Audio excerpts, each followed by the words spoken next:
Hi everybody, this is Dr. Lewis at Coastal Wellness in Lisbon, and I want to show you a quick little exercise that can help with this low back pain. So a lot of people get low back pain in this area, this lower part of the spine, where where the lumbar spine meets the pelvis or meets the sacrum.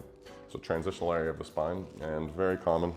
Get irritated after long periods of time sitting in this position. So most of us have, when we get up, when you're standing up from sitting for a long period of time, it might take a moment to get moving again. We might feel a lot of sensitivity in this area. That can often be a dysfunction, this lower part of the spine, these joints that are happening here, L4 and L5, L5 and S1. A lot of, very common area for hernias as well. And there's a good reason for that, but that's not the point of this video. So we're gonna go into a way to mobilize this area, because most people know that, when we get our hands out of a cast or something like that, we want to start moving our joints a little bit more. We want to recover that movement. It starts to bring out the inflammation of that area and retrain that area to just move a little more efficiently. But most people don't really know. So if I said for you to move your wrist or to go through different ranges of motion with your wrist, most people would have a really good idea of how to do that, or moving the elbow, bending, extending, some rotation involved in that, or the shoulder even. But if I were to say to you, okay, let's move L5, or let's do some movements for that, specifically that area, it's kind of hard to isolate that area, and most of us don't have really good control over that. We're not used to trying to move that area by itself. But all of our joints of the spine function together, but can also move independently, or at least should be able to move independently and work together to move as a whole. So we're going to do a quick little exercise here to try to mobilize that area, or a way that you can sort of feel that area a little bit better and feel where to move it.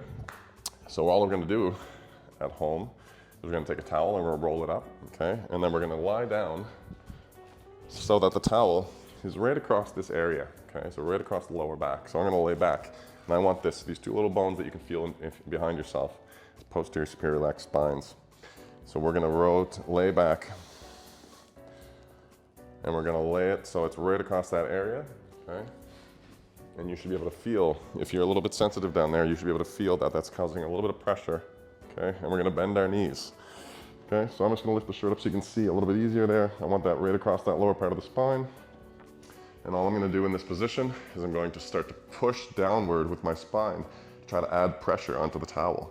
Okay, so I'm going to hold here. I'm just going to press downward with my spine, and I'm going to allow it to extend a little bit. Pressing downward with the spine, and the pelvis tilts a little bit forward, and then extending. Down, think about tucking your pelvis inward or bringing your tailbone forward, and you should be able to pull down with that. And you'll feel your abs contracting as you push into the table. And you're just going to do 12, 15 repetitions of this, take a break, walk around, or add in some other exercises, and then come back to it and do another few repetitions. Okay, and just that range, just that little bit of movement can help really alleviate at the end of the day, or just a good thing to keep into your routine, just to keep that area moving well, because the reality is that most of us are sitting for long periods of time through the day, and we're not taking good care of our spine, so the joints start to get a little bit seized up, and this can lead to other issues and other dysfunctions, as well as a lot of pain in those areas that aren't moving so well. So try to keep things moving well, try to incorporate these exercises, and let me know if you have any questions. Have a good week or weekend, everybody. All the best.